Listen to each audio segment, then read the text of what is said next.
Lila, Lila, Lila, Lila, Lila.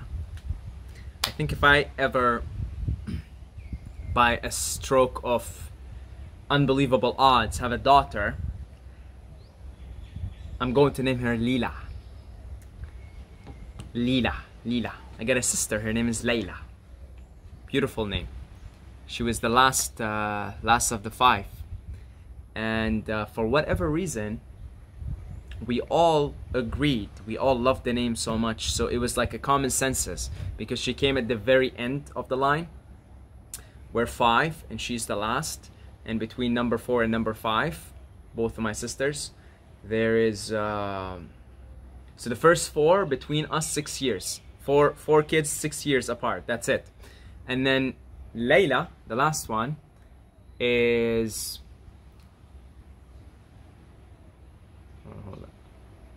like 9 or 10 years from the 4th, which is my sister. So so anyway, we all agreed to name her Layla for some reason.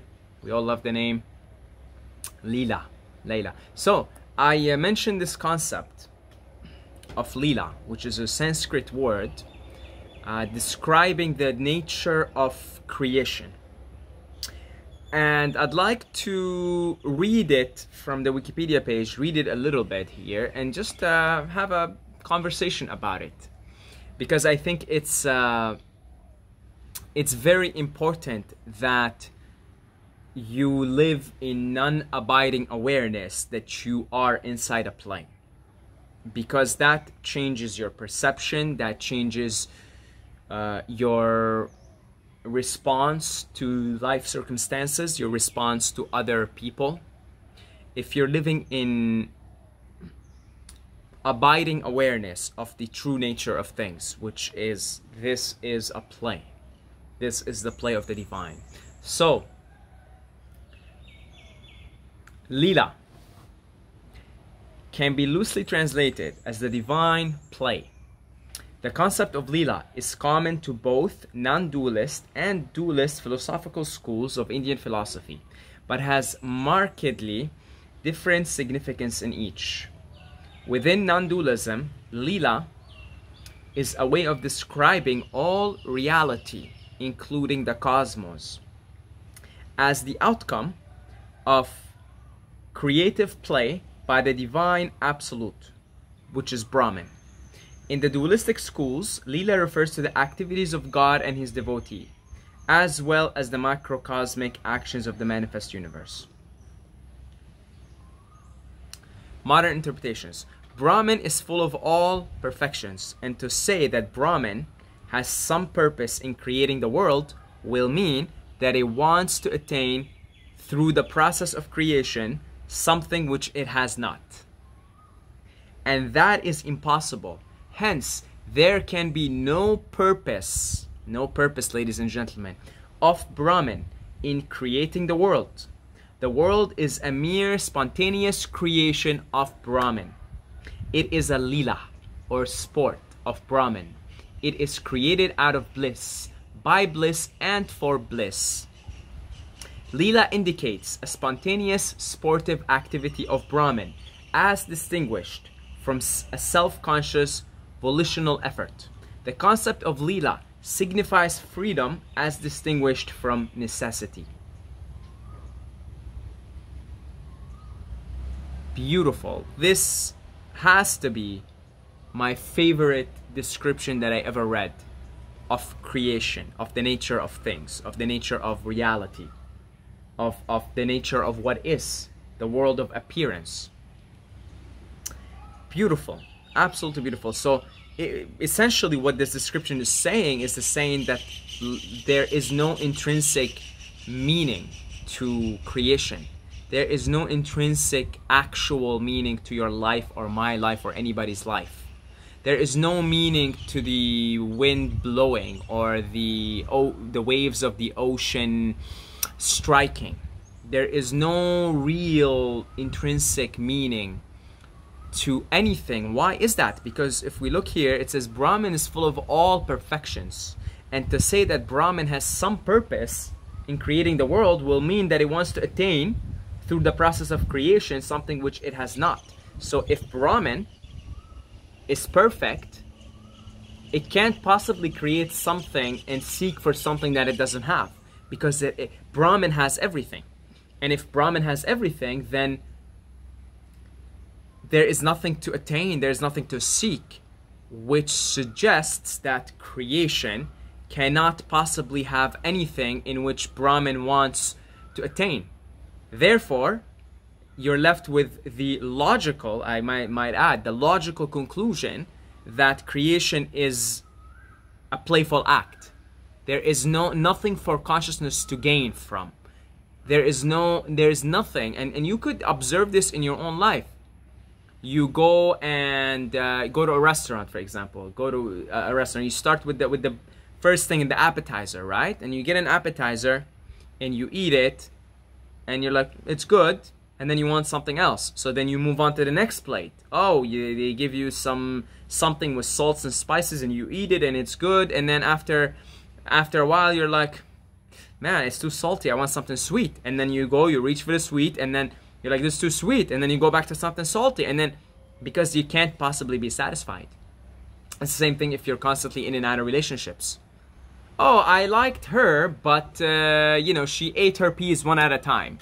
So I'm gonna go look for another girl. And then you find another girl. Oh, well, I liked her, but she farts too much. And then, on and on. You're never fully satisfied. You're never fully fulfilled.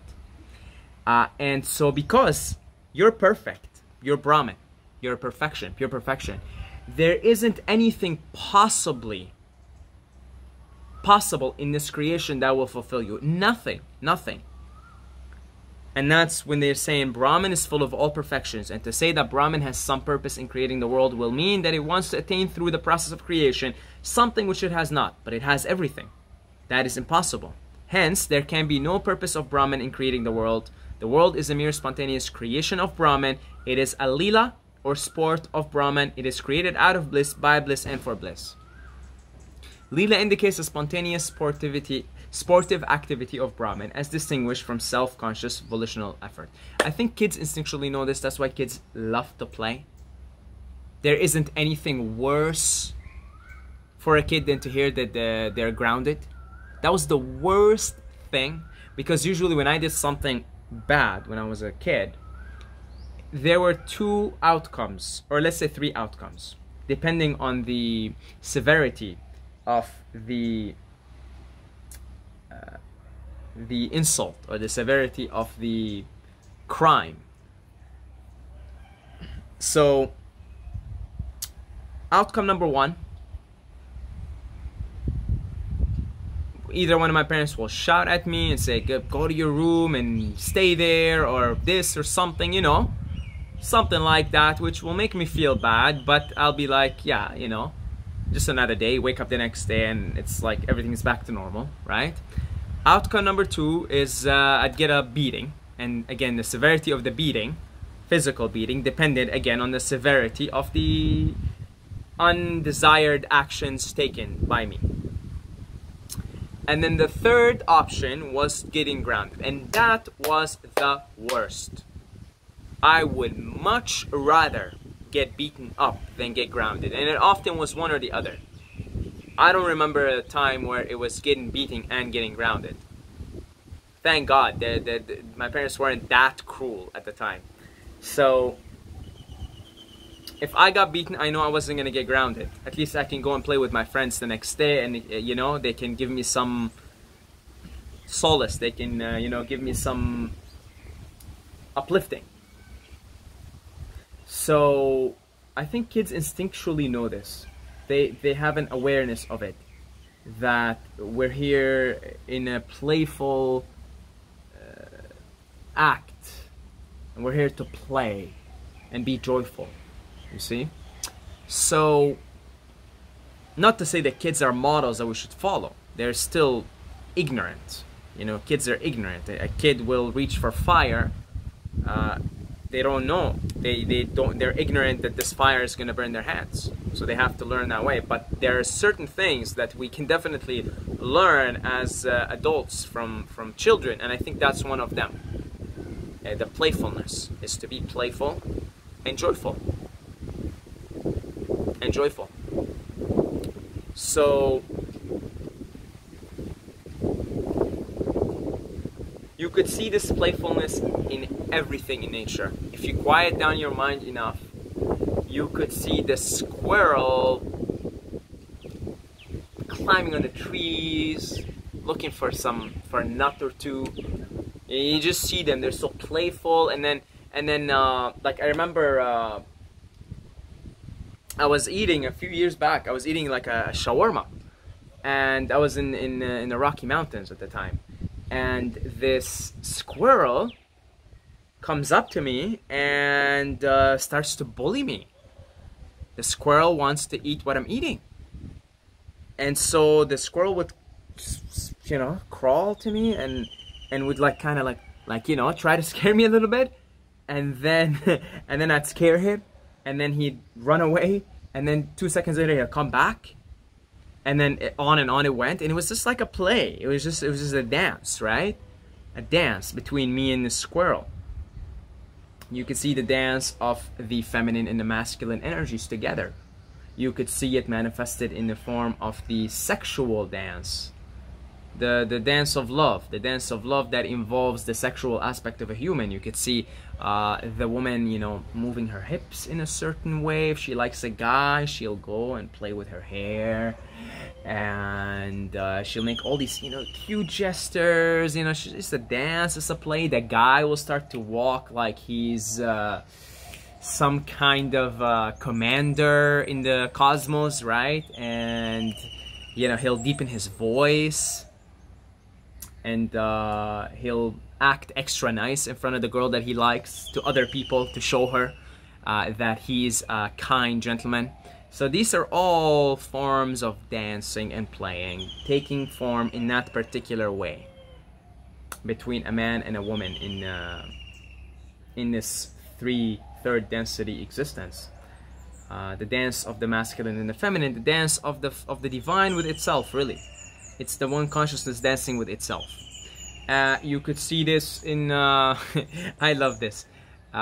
You could see this in like the wilderness. A lion chasing a zebra, for example, right?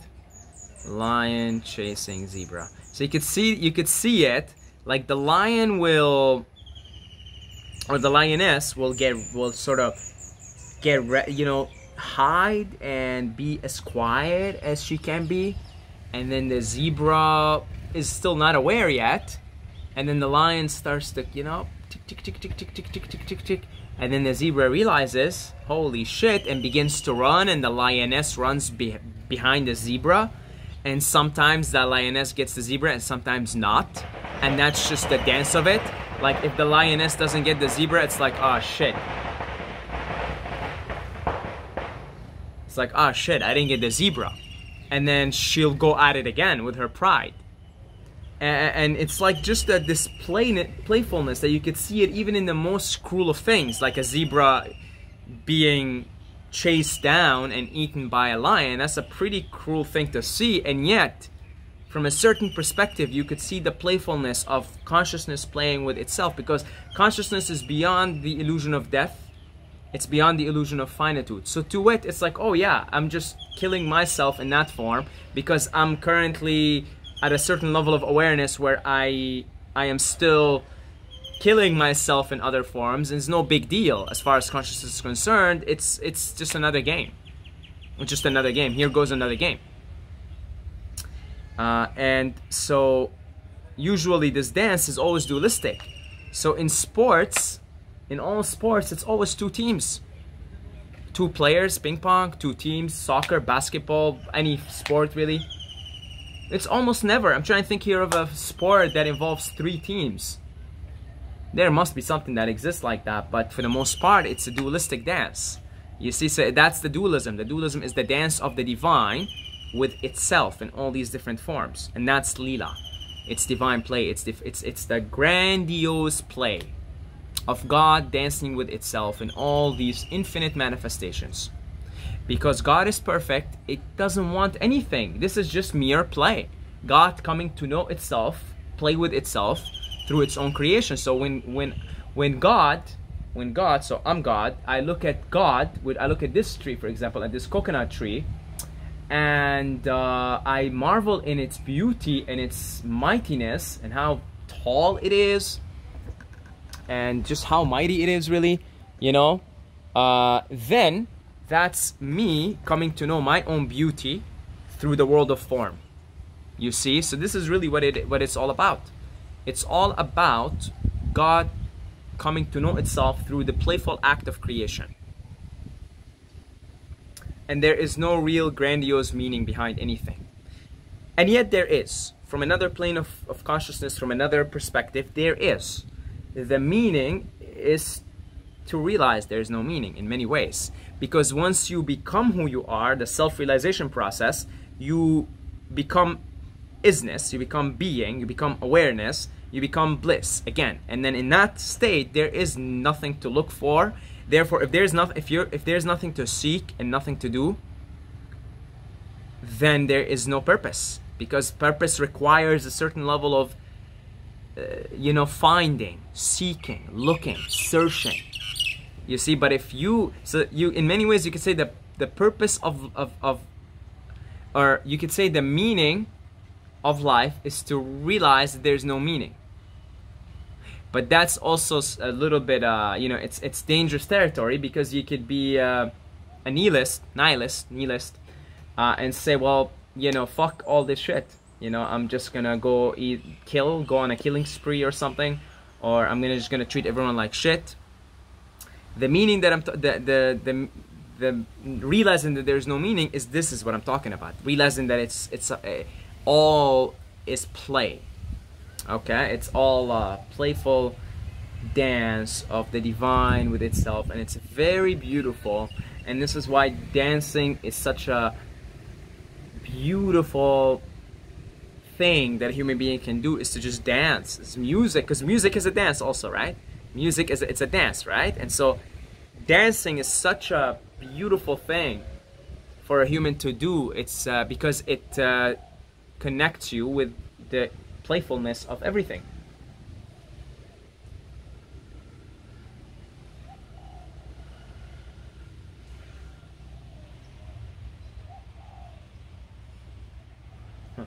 Okay.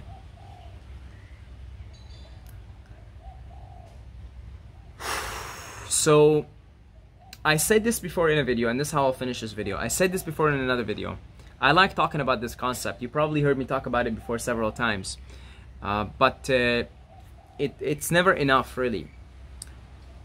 If I have a puzzle in front of me here, let's suppose that this is the puzzle right here. Like, this is a puzzle, right? Like this picture right here is the puzzle. And you give me this puzzle, but it's got a little puzzle pieces, and on the box, let's suppose this is the box, and this is the picture that I have to put together. Now, I have all the puzzle pieces here. I see the picture in front of me, right? And I have the puzzle pieces here. Now, I'm gonna obviously look at the picture to help me, and I'm gonna start to put the puzzle pieces together, right? Just put them together, right? Oh, well, here is the lion right here. So you look for where you see the lion is here. So you look for the lion puzzle piece. You know it's gonna be in the top left corner. Now, as you're putting the puzzle piece together, you're purposeful about it. There is purpose. Oh, I see this lion. This looks like part of the lion, and this is part of the lion. You connect the dots. But somebody comes and asks you and says, why are you putting this puzzle piece together? What's your answer? I don't know. I just want to play, mommy. Right? I just want to play. You just want to play. So that's what I'm talking about here, is that while you're playing, there is purposefulness to the game.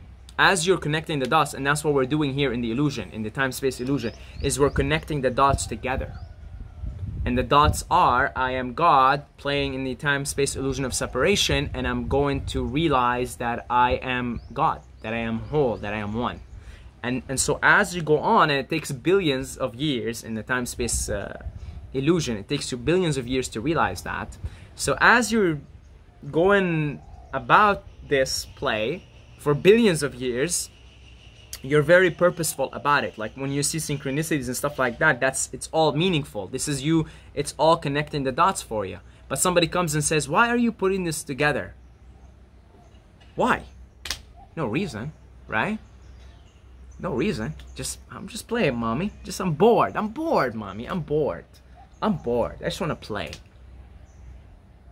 And that's what it is. Creation. The boredom is the seed. It's the perfect environment for the creative state.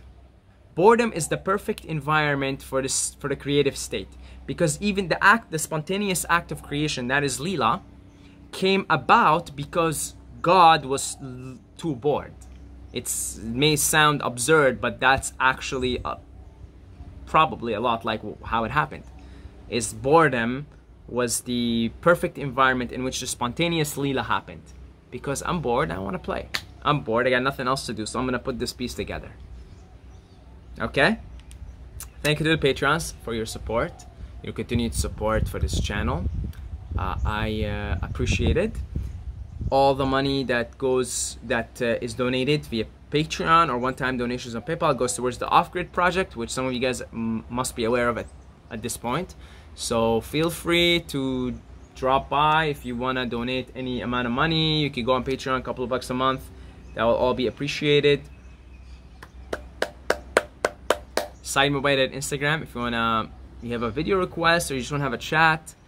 And until next time, may the Force be with you.